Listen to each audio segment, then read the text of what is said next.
20 കൊല്ലം മുമ്പ് ഇന്ത്യയിലെ ഏറ്റവും വലിയ ഷോപ്പിംഗ് മാൾ അന്ന് കൊച്ചിയിൽ പണിതപ്പോൾ എല്ലാവരും എൻ്റെ ഫൈനാൻസ് ഡിപ്പാർട്ട്മെൻറ്റ് വരെയും പറഞ്ഞു ഇതിവിടെ നടക്കില്ല, കേരളമാണ് വലിയ പ്രശ്നമാണ്, അങ്ങനെയാണ് ഇങ്ങനെയാണ്.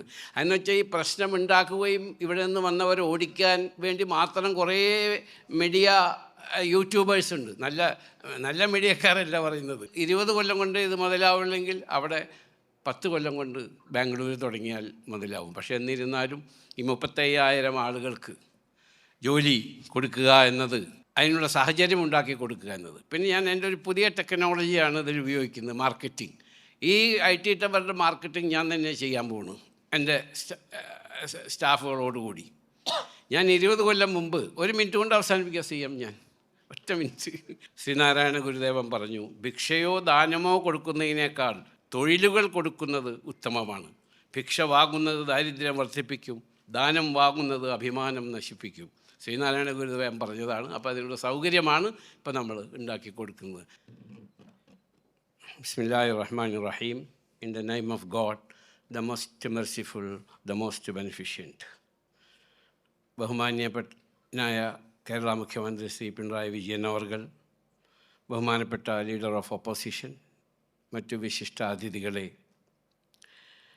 സ്പെഷ്യൽ എക്കണോമിക് സോൺ ഉദ്യോഗസ്ഥർ, മാധ്യമപ്രവർത്തകർ, ജൂനിയറും സീനിയറുമായ എൻ്റെ സഹപ്രവർത്തകർ, സഹോദരി സഹോദരന്മാരെ, members of parliament including Haris Beeran and Hibi Eden, and members of legislative assembly, എൻ്റെ സുഹൃത്തും സഹോദരനുമായ കുഞ്ഞാലിക്കുട്ടി സാഹിബ്, രാജീവ് ജി, അങ്ങനെ ഞങ്ങൾ ക്ഷണിക്കപ്പെട്ട് ഇവിടെ എത്തിയ എല്ലാ അതിഥികൾക്കും എൻ്റെ സഹോദരൻ അഷ്റഫ് അലി സ്വാഗതം പറഞ്ഞു. ഒരിക്കൽ എൻ്റെ വക കൂടി സ്വാഗതവും അതോടൊപ്പം നന്ദിയും ഞാൻ പ്രകടിപ്പിച്ചുകൊള്ളട്ടെ.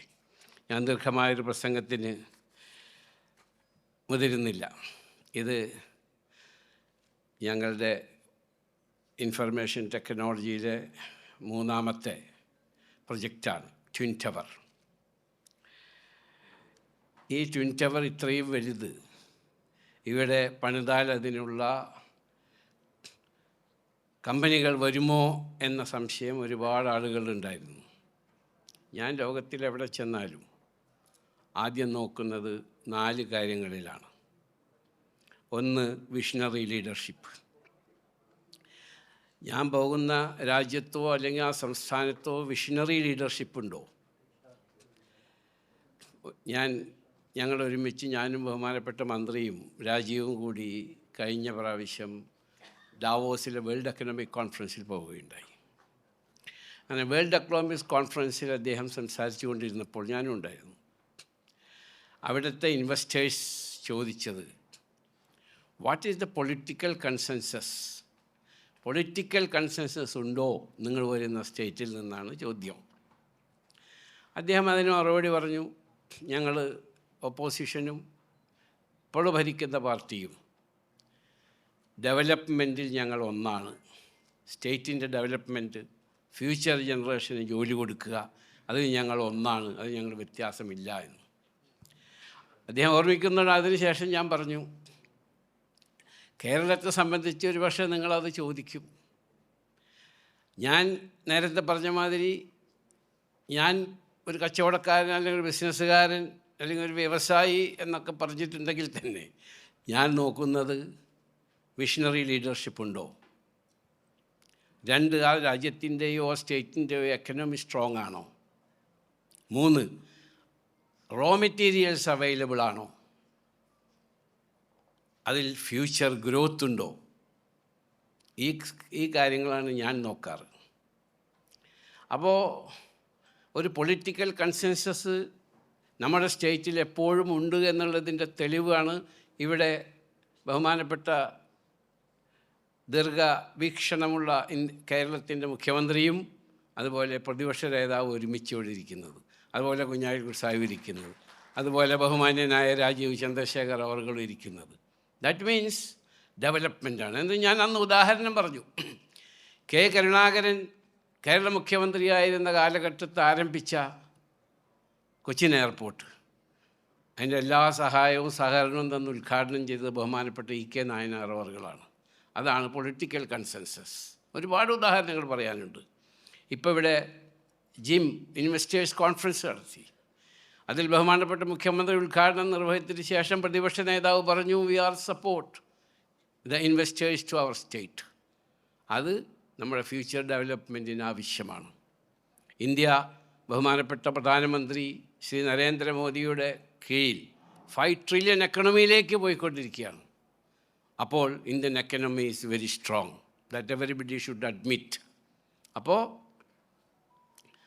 വിഷണറി ലീഡർഷിപ്പുണ്ട്, കേരളത്തിലുമുണ്ട്, ഇന്ത്യയിലുമുണ്ട്. ഇൻവെസ്റ്റ്മെൻറ്റിന് പറ്റിയ ക്ലൈമറ്റാണ്. പിന്നെ കേരളം അതിന് പറ്റുമോ എന്നാണ് എന്നോട് ചോദിച്ചത്. അപ്പം ഞാൻ പറഞ്ഞു, 20 കൊല്ലം മുമ്പ് ഇന്ത്യയിലെ ഏറ്റവും വലിയ ഷോപ്പിംഗ് മാൾ അന്ന് കൊച്ചിയിൽ പണിതപ്പോൾ എല്ലാവരും എൻ്റെ ഫൈനാൻസ് ഡിപ്പാർട്ട്മെൻറ്റ് വരെയും പറഞ്ഞു, ഇത് ഇവിടെ നടക്കില്ല, കേരളമാണ് വലിയ പ്രശ്നമാണ്, അങ്ങനെയാണ് ഇങ്ങനെയാണ്. എന്ന് വെച്ചാൽ ഈ പ്രശ്നം ഉണ്ടാക്കുകയും ഇവിടെ നിന്ന് വന്നവരെ ഓടിക്കാൻ വേണ്ടി മാത്രം കുറേ മീഡിയ യൂട്യൂബേഴ്സ് ഉണ്ട്. നല്ല നല്ല മീഡിയക്കാരല്ല പറയുന്നത്, ഈ ചെറിയ ആൾക്കാർ. അതിൻ്റെ അഡ്വക്കേറ്റ് സുരേഷ് കുമാർ സാറുണ്ട്, മൂപ്പര് ഒരുപാട് കേസ് എനിക്ക് വേണ്ടി അറ്റൻഡ് ചെയ്ത അദ്ദേഹമാണ്.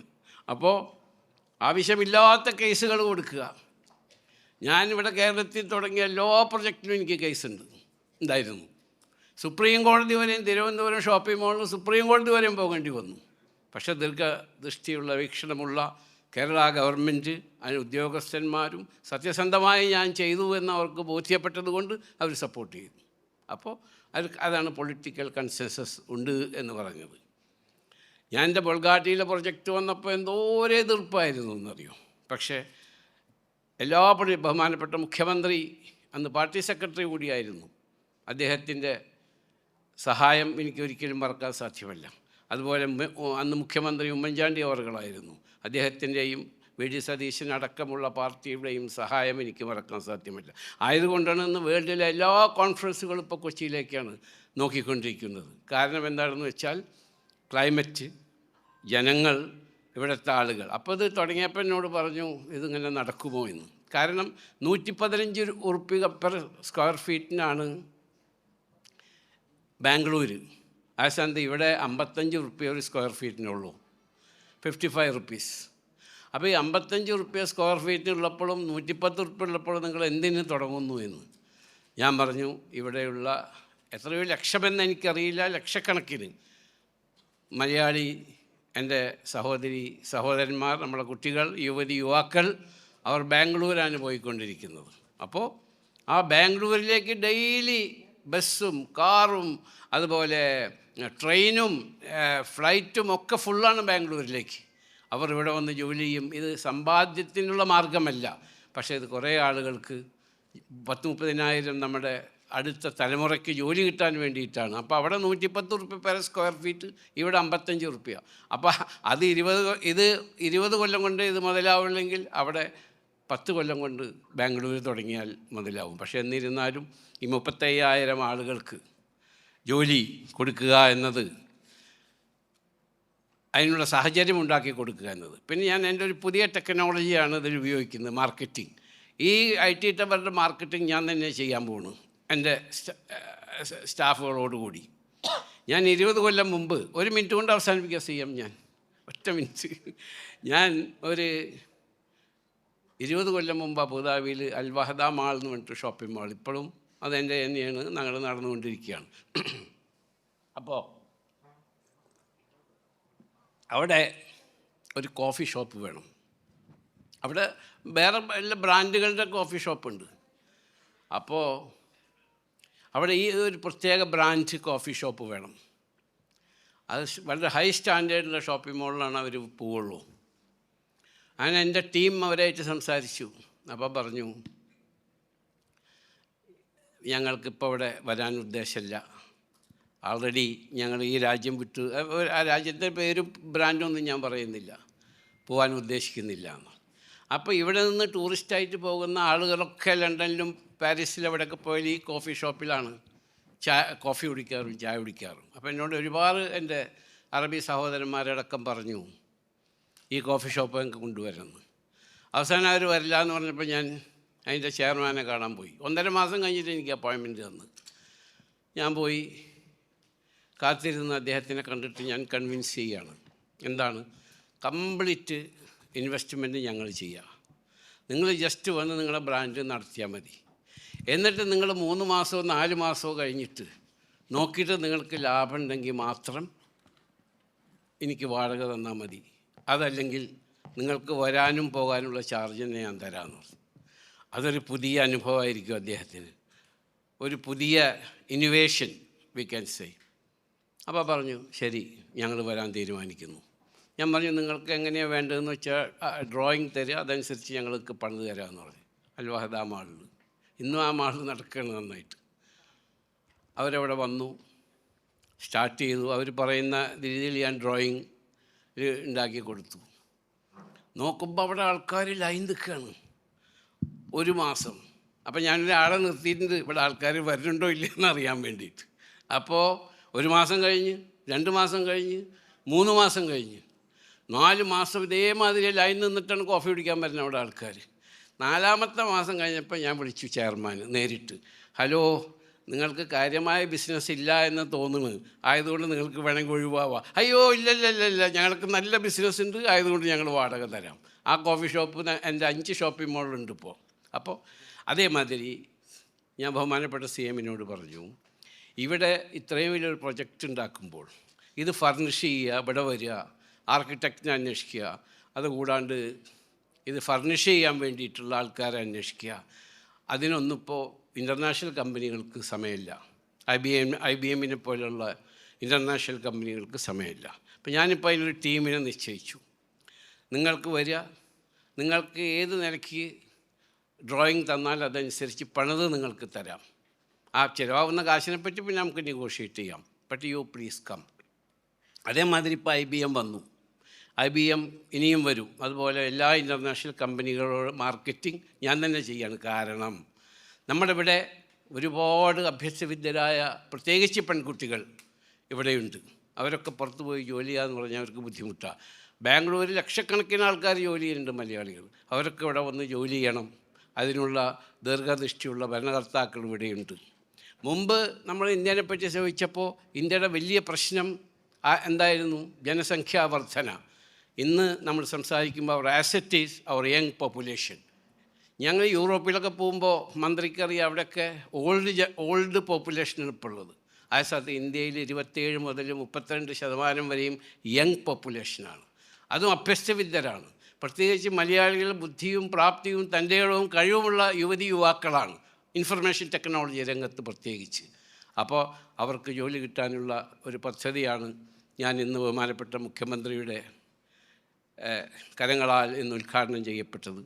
ഇത് നല്ലൊരു പ്രതീക്ഷയോടു കൂടിയാണ് തുടങ്ങുന്നത്. ഇതിന് ഇവിടെ വന്ന എല്ലാവർക്കും എൻ്റെ ഹൃദയത്തിൻ്റെ അടിത്തട്ടിൽ നിന്ന് നന്ദിയും സ്നേഹവും പ്രകടിപ്പിക്കുകയാണ്. ശ്രീനാരായണ ഗുരുദേവൻ പറഞ്ഞു, ഭിക്ഷയോ ദാനമോ കൊടുക്കുന്നതിനേക്കാൾ തൊഴിലുകൾ കൊടുക്കുന്നത് ഉത്തമമാണ്. ഭിക്ഷ വാങ്ങുന്നത് ദാരിദ്ര്യം വർദ്ധിപ്പിക്കും, ദാനം വാങ്ങുന്നത് അഭിമാനം നശിപ്പിക്കും. ശ്രീനാരായണ ഗുരുദേവൻ പറഞ്ഞതാണ്. അപ്പോൾ അതിനുള്ള സൗകര്യമാണ് ഇപ്പോൾ നമ്മൾ ഉണ്ടാക്കി കൊടുക്കുന്നത്. ഞങ്ങളുടെ പ്രവാചകനും അത് തന്നെയാണ് പറഞ്ഞത്. ആളുകൾക്ക് ജോലി കൊടുക്കുക, അവർക്ക് ജീവിക്കാനുള്ള സാഹചര്യം ഒരുക്കി കൊടുക്കുക. അതിൽ എല്ലാവരെയും ഞാനും അതിലൊരു ഭാഗവാക്കാണ്. ദൈവം നമ്മളെല്ലാവരെയും അനുഗ്രഹിക്കട്ടെ. പ്രത്യേകിച്ച് ബഹുമാനപ്പെട്ട മുഖ്യമന്ത്രി 32 കൊല്ലമായിട്ടുള്ള ഞങ്ങളുടെ ബന്ധമാണ്, 32 ഇയേഴ്സ്. ആ ബന്ധം ഇന്നും അതേമാതിരി നിലനിൽക്കുകയാണ്. അദ്ദേഹത്തിന് ആരോഗ്യത്തിനും ആയുസ്സിനും ഇവിടെയുള്ള എല്ലാവർക്കും, പ്രത്യേകിച്ച് പ്രതിപക്ഷ നേതാവും രാജീവ് ജി അടക്കമുള്ള എല്ലാവർക്കും ദൈവം അനുഗ്രഹവും ആരോഗ്യവും ആയുസ്സും ആരോഗ്യത്തോടു കൂടി ആയുസ്സും പ്രദാനം ചെയ്യട്ടെ എന്ന് പ്രാർത്ഥിച്ചുകൊണ്ട് അവസാനിപ്പിക്കട്ടെ. ജയ് ഹിന്ദ്.